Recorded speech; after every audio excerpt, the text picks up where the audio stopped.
آپ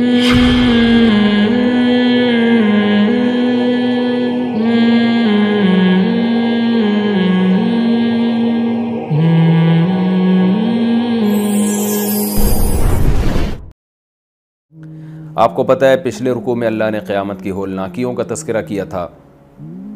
اور پھر اللہ تعالیٰ نے یہ بتایا کہ مجرمین کا اعمال نامہ ان کے سامنے رکھا جائے گا اور ان کی چیخیں نکل جائیں گی، اور وہ یہ کہیں گے کہ یہ کیسا اعمال نامہ ہے جس نے ہماری زندگی کا کوئی مخفی پہلو چھوڑا ہی نہیں ہے، کیا صغیرہ کیا کبیرہ، ہر عمل اس نے ہمارے سامنے لا کے رکھ دیا ہے۔ تو یہ جو مجرمین جہنم میں جائیں گے، اس کا ایک بہت بڑا سبب ہے شیطان، جو گمراہ کرتا ہے۔ تو اللہ تعالیٰ بتاتے ہیں اس رکوع میں کہ یہ جو ہم نے آخرت میں ان کو جہنم میں ڈالا ہے نا، اس کی بڑی وجہ یہ ہے کہ انہوں نے رحمان سے دوستی لگانے کے بجائے شیطان سے دوستی لگائی تھی، وہ شیطان جو ان کا ازلی دشمن ہے، جنہوں نے ان کے باپ آدم کو سجدہ کرنے سے انکار کر دیا۔ تو اللہ کہتے ہیں جس نے سجدہ کرنے سے انکار کر دیا، تم اس کو اور اس کی آل اولاد کو اپنا دوست کیسے بنا لیتے ہو؟ کتنا ہی برا بدلہ ہے جو تمہیں دیا جا رہا ہے، یعنی بدلہ سے مراد جو بئس البدل ہے، یہ اللہ کو چھوڑ کر ان کو بدلے میں دوست بنا لینا، یہ کتنا ہی برا بدلہ ہے۔ یعنی ہوتا ہے نا کہ آپ کوئی اچھی کوالٹی کی چیز چھوڑ کر ایک درمیانی کوالٹی کی چیز لے لیتے ہیں، تو یہ بھی برا سمجھا جاتا ہے کہ یار آپ کو ایک آپشن تھا، آپ کے پاس یہ چیز آپ کو مل رہی تھی، آپ نے اتنی قیمتی چیز چھوڑ کر اس کے بدلے میں ایک سستی چیز لے لی۔ لیکن بئس البدل کیا ہوگا کہ ایک قیمتی چیز مل رہی تھی، اس کے بدلے میں یہ نہیں کہ سستی بلکہ نقصان دہ چیز لے لی آپ نے، یعنی ایک طرف زہر رکھا ہوا ہے، ایک طرف شہد یا دودھ رکھا ہوا ہے، تو آپ کیا کرتے ہیں کہ شہد یا دودھ کی پیشکش کو ریجیکٹ کر کے زہر کی پیشکش قبول کر لیتے ہیں۔ تو ایسے موقع پہ کہا جائے گا بئس البدل، یار تم نے جو اس کا بدلے میں جو چیز لی ہے وہ بدل تو بہت ہی برا ہے۔ تو یہاں بھی اس رکوع کا بھی یہی حاصل ہے۔ اللہ تعالیٰ کہتے ہیں کہ ان لوگوں نے رحمان سے دوستی لگانے کے بجائے اس کے کہ رحمان سے پوچھتے کہ ہمیں کیا کرنا ہے اور کیا نہیں کرنا، یہ شیطان جو ان کے دلوں میں جس برائی کو مزین کرتا ہے، تو یہ شیطان سے پوچھ کے چل رہے ہوتے ہیں، تو اس کا انجام یہی ہونا تھا۔ فرمایا وَإِذْ قُلْنَا لِلْمَلَائِكَةِ اسْجُدُوا لِآدَمَ، اور اس وقت کو یاد کرو جب ہم نے فرشتوں سے کہا کہ آدم کو سجدہ کرو، فَسَجَدُوا إِلَّا إِبْلِيسَ، سب نے سجدہ کیا سوائے ابلیس کے۔ میں نے بتایا یہ مستثنیٰ منقطع کہلاتا ہے، کیونکہ پیچھے ذکر فرشتوں کا ہوا ہے۔ تو منقطع کا کیا مطلب ہوتا ہے؟ جب ہم کسی کلام کو کسی کلام سے مستثنیٰ کرتے ہیں نا، خارج کرتے ہیں، مستثنیٰ ذرا مشکل لفظ ہے، تو ما بعد ما قبل کی کبھی جنس میں ہوتا ہے کبھی نہیں ہوتا، مشکل اردو ہے، میں ذرا آسان الفاظ میں مثال سے سمجھاتا ہوں۔ آپ کہتے ہیں جاءنی القوم، میرے پاس قوم آئی، الا زیدن، سوائے زید کے۔ تو قوم کے لفظ میں زید پہلے سے داخل تھا، کیونکہ جب قوم آئی تو جو مخصوص قوم ہے اس میں سارے افراد تھے، لیکن آپ نے الا زیدن کہہ کے کیا کر دیا کہ زید کو اس قوم کے لفظ سے خارج کر دیا۔ یہ کہلاتا ہے مستثنیٰ متصل، یعنی قوم میں زید داخل تھا، الا کے ذریعے اس کو باقاعدہ نکالا گیا ہے۔ لیکن ایک کلام عربی میں یوں بھی استعمال ہوتا ہے جاءنی القوم الا حمارا، میرے پاس قوم آئی، پبلک آئی، لوگ آئے، مگر گدھا نہیں آیا۔ تو گدھا تو قوم میں کے مفہوم میں داخل نہیں ہوتا نا، تو سوال پیدا ہوتا ہے کہ قوم کے مفہوم میں جب ایک چیز داخل ہی نہیں تھی تو آپ نے اس کو نکالا کیسے؟ نکالی تو وہ چیز جاتی ہے جو پہلے اس کے مفہوم میں داخل تو ہو۔ تو یہ جو الا ہے یہ مستثنیٰ منقطع کہلاتا ہے، یعنی منقطع کا مطلب اس کے دوسرا ایک ٹرم استعمال ہوتی ہے، یعنی یہ ہے لیکن کے معنی میں، لیکن کے معنی میں، کہ پچھلے کلام سے نا ایک وہم ہوتا ہے کہ یار جب قوم آئی تھی، جاء للقوم، قوم آئی تھی تو ظاہر اپنے تمام لوازمات کے ساتھ آئی ہوگی نا، سواریوں پہ آئی ہوگی، اتنی دور سے پیدل کون آ سکتا ہے؟ تو متکلم نے کیا کیا؟ متکلم کو یہ خیال تھا کہ یہ قوم سے یہ سمجھیں گے کہ شاید گدھوں پہ بیٹھ کے لوگ آئے ہوں گے، تو اس لیے متکلم نے کیا کیا کہ اگرچہ گدھے کا لفظ قوم میں داخل نہیں تھا لیکن اس کو پھر بھی نکال دیا، تاکہ جو وہم بھی ہے نا کہ گدھا بھی اس میں آیا ہوگا، وہ وہم بھی دور ہو جائے۔ تو اس لیے یہ لیکن کے معنی، اس کو ہم کہتے ہیں کہ اردو میں جس کو ہم لیکن کہتے ہیں نا، عربی میں لاکن کہتے ہیں، تو یہ اس معنی میں ہے۔ تو یہاں بھی ایسے ہی ہے کہ اللہ تعالیٰ نے فرمایا کہ تمام فرشتوں نے سجدہ کیا اب فرشتوں کے مفہوم میں ابلیس داخل نہیں تھا، لیکن اللہ نے اس کو نکالا، تو یہ بھی الا یہ مستثنی منقطع کہلائے گا۔ کیوں؟ فرشتوں کو جب حکم دیا گیا تو اس سے یہ وہم ہوتا ہے کہ جب فرشتے جو اعلیٰ درجے کی مخلوق ہیں، تو جب نورانی مخلوق کو حکم دیا جا رہا ہے کہ آپ سجدہ کریں ایک خاکی مخلوق کو، تو یہ کیسے ممکن نہیں ہے کہ جو آگ سے بنی ہوئی مخلوق ہے اس کو حکم نہ دیا گیا ہو؟ تو ضمناً اس کو بھی حکم تھا اس میں۔ تو اس لیے اللہ تعالیٰ نے ابلیس کا جو وہم ہوا ہے نا کہ یار ابلیس نے بھی یقیناً سجدہ کیا ہوگا، کیونکہ جب فرشتوں نے کیا ہے تو جنات تو جس مادے سے بنے وہ فرشتوں سے کم درجے کا مادہ ہے، تو جنات نے یقیناً کیا ہوگا، تو اللہ نے اس کو خارج کر دیا کہ کرنا چاہیے تھا مگر کیا نہیں اس نے۔ تو اس سے پتہ چلتا ہے کہ جنات کو بھی ضمناً حکم تھا۔ فَسَجَدُوا إِلَّا إِبْلِيسَ، سب نے سجدہ کیا مگر شیطان نے، کان من الجن، تھا وہ جنات میں سے، فَفَسَقَ عَنْ أَمْرِ رَبِّهِ، تو اس نے عدول کیا اپنے رب کے حکم سے، اپنے رب کے حکم کی نافرمانی کی۔ اللہ تعالیٰ فرماتے ہیں أَفَتَتَّخِذُونَهُ وَذُرِّيَّتَهُ، دو خرابیاں ہیں شیطان میں، ایک خرابی کیا ہے؟ خدا کا باغی اور نافرمان۔ دوسری بات یہ کہ نافرمانی بھی اس نے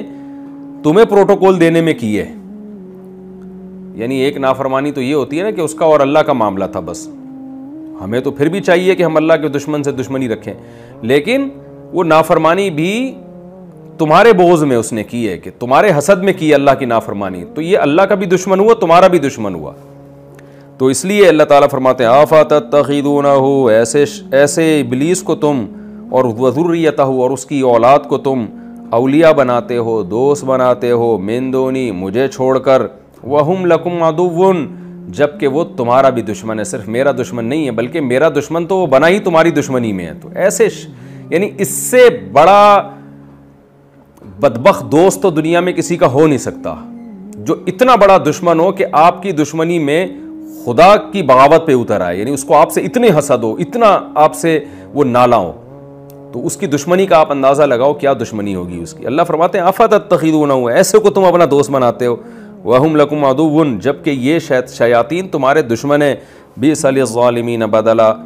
واقعی ظالموں کے لیے بہت ہی برا بدل ہے کہ خدا کو چھوڑ کر کسی کو دوست بنانا بھی تھا تو کم درجے کے دشمن کو بنا لیتے نا، اتنے بڑے دشمن کو تم نے، اتنے بڑے دوست کو چھوڑ کر جو تمہارا خیر خواہ ہے اللہ تعالیٰ، ایسے دشمن کو تم نے اپنا دوست بنا لیا۔ پھر آگے اللہ فرماتے ہیں تم نے شیطان کو دوست بنایا، ایک وہم ہو سکتا تھا، بعض دفعہ انسان ایک اچھے دوست کو اس بیس پہ چھوڑ دیتا ہے کہ میں اس دوست کو دوست تو نہیں بناتا جس کو دوست بنانا چاہیے تھا، لیکن اس کے کسی ریلیٹو کو دوست بنا لیتا ہوں۔ آپ کے وزیر اعظم سے تعلقات نہیں ہوتے لیکن آپ وزیر اعظم کے ریلیٹو سے دوستیاں لگا لیتے ہیں، آپ کے صدر سے تعلقات نہیں ہوتے لیکن اس کے کسی ریلیٹو سے یا اس کے کسی خاص فرد سے دوستی لگا لیتے ہیں۔ آپ کہتے ہیں بھائی میں اتنے بڑے آدمی کی طرف نہیں جا سکتا، میں اس کے کسی جان پہچان والے سے دوستی لگا لوں گا۔ تو اللہ کہتے ہیں کہ یہ وہم ہو سکتا تھا کہ بھائی ہم نے شیطان کو دوست اس لیے بنایا ہے کہ ٹھیک ہے ہم نے اللہ کو نہیں بنایا، اللہ کو چھوڑ کر ہم شیطان کو بنا رہے ہیں، لیکن شیطان اللہ کی نظر میں ایسا ہے کہ اللہ نے اس کو بڑا گویا پروٹوکول دیا ہے، اور وہ تو ایک نافرمانی کا واقعہ ہو گیا تھا، اس کی وجہ سے برا بن گیا، لیکن اس سے پہلے تو شیطان کی بڑی عزت تھی اللہ کے ہاں۔ تو اللہ کہتے ہیں ایسا بھی نہیں ہے، یعنی عزت کا مطلب عبادت کی وجہ سے عزت ہونا تو ایک الگ بات ہے، لیکن ایسا کوئی اس کا میرے دربار میں پروٹوکول نہیں تھا کہ زمین اور آسمان کی تخلیق کے وقت میں نے شیاطین سے مشورے لیے ہوں، ان کو اپنا وزیر بنایا ہو، مددگار بنایا ہو کہ چلو بادشاہ سے تم دوستی نہیں لگاتے تو بادشاہ کے وزراء سے لگا لیتے ہو۔ تو ایسا بھی نہیں ہے، میری جتنی مخلوق ہے نہ میں نے کائنات کو بنانے میں ان سے مشورہ لیا اور خود ان کو بھی بنانے میں نے ان سے مشورہ نہیں لیا ہے۔ یعنی ایک مثال دی گئی ہے، فرضی مثال۔ اصولی طور پر تو جب کسی کو بنایا جاتا ہے تو اس سے مشورہ تھوڑی لیا جاتا ہے کیونکہ وہ تو پیدا ہی نہیں ہوا نا، لیکن سمجھانے کے لیے کہ خود ان کو بھی ان کی مرضی کے بغیر پیدا کیا گیا ہے، مجھے اور آپ کو ہماری مرضی سے تھوڑی اللہ نے پیدا کیا ہے۔ یعنی جب اللہ ہمیں پیدا کرنے میں ہم سے مشورہ نہیں لے رہا، جو سب سے اہم واقعہ ہے، تو اس کائنات کو پیدا کرنے میں اللہ ان سے مشورے کیوں لے گا اور ان کو اپنا شریک کیوں بنائے گا؟ تو اللہ کہتے ہیں میں متفرد ہوں اپنے فیصلوں میں اور میرا کوئی شریک نہیں ہے، میرا کوئی وزیر نہیں ہے۔ تو معبود سمجھ کے, بادشاہ سمجھ کے کسی کو دوست بنانے کا حق اگر ہے تو وہ حقدار صرف اور صرف میں ہی ہوں, میرے علاوہ کوئی بھی نہیں ہے. تو یعنی یہ جو آیت ہے نا, اس کا حاصل یہ, جیسے قرآن میں آتا ہے نا, یا ایھا الناس انتم الفقراء الی اللہ, اے لوگو تم تمام کے تمام اللہ کے در کے فقیر ہو, محتاج ہو, محتاجی میں سب برابر ہے. تو اگر کسی سے دوستی لگائی جائے گی تو اس بیس پہ تو لگائی جائے گی کہ یہ اللہ کا محبوب ہے, اس بیس پہ نہیں لگائی جائے گی کہ اس کا اللہ کے ہاں اس لحاظ سے پروٹوکول ہے جیسے بادشاہوں کے ہاں وزیروں کا اور بڑے بڑے منصب والوں کا پروٹوکول ہوتا ہے. ایسا نہیں ہے. دنیا میں ایک بادشاہ ہوتا ہے, اس کے نیچے کچھ گریڈ ہوتے ہیں, پھر اس کے نیچے کچھ گریڈ ہوتے ہیں, پھر اس کے نیچے کچھ گریڈ ہوتے ہیں, اختیارات کی تقسیم کے لحاظ سے. اللہ کے ہاں ایسا نہیں ہے. اللہ متفرد ہے, سارے اختیارات اسی کے پاس ہیں. نہ کائنات کو بنانے میں اس کا کوئی شریک ہے, نہ خود اس مخلوق کو پیدا کرنے میں اس نے کسی کو مددگار بنایا, بلکہ ان سے مشورہ بھی نہیں لیا کہ ہم تمہیں پیدا کرنا چاہتے ہیں. اتنی بھی اللہ نے ان کو اہمیت نہیں دی, کیونکہ وہ اپنے فیصلوں میں خود مختار ہے. تو اس لیے اس کو چھوڑ کر کسی کو ایسا دوست بنا لینا کہ اس کے مقابلے میں اس کی اطاعت شروع کر دینا, یہ پرلے درجے کی حماقت اور بے وقوفی ہے. تو اللہ تعالیٰ فرماتے ہیں ما اشہدتہم خلق السماوات والارض, میں نے ان شیاطین کو آسمانوں اور زمین کی پیدائش میں گواہ بھی نہیں بنایا. گواہ بنانے کا مطلب یہ ہے کہ ان کو حاضر نہیں کیا. گواہ جب ہم بناتے ہیں نا تو یہاں وہ گواہی مراد نہیں ہے کہ کسی کو گواہ بنانا کہ بھئی میں دیکھو تم گواہ رہنا میں یہ بنا رہا ہوں. یہاں مطلب ان کو حاضر کرنا. اور حاضر کیوں کیا جاتا ہے؟ مشورے لینے کے لیے. تو اللہ کہتے ہیں میں نے جب کائنات کو بنانے کا ارادہ کیا تو ان کو میں نے بلایا تک نہیں, یعنی ان سے میں نے مشورے نہیں لیے. میں متفرد ہوں, جو چاہتا ہوں کر گزرتا ہوں. ولا خلق انفسہم, اور خود ان کی ذات کو بنانے کے لیے بھی میں نے ان سے مشورہ نہیں لیا. ان کو حاضر نہیں کیا کہ میں نے ان سے پوچھا ہو کہ تم پیدا ہونا چاہتے ہو کہ نہیں چاہتے. تو جب خود ان کو ان کے مشورے کے بغیر پیدا کیا گیا ہے تو کائنات کو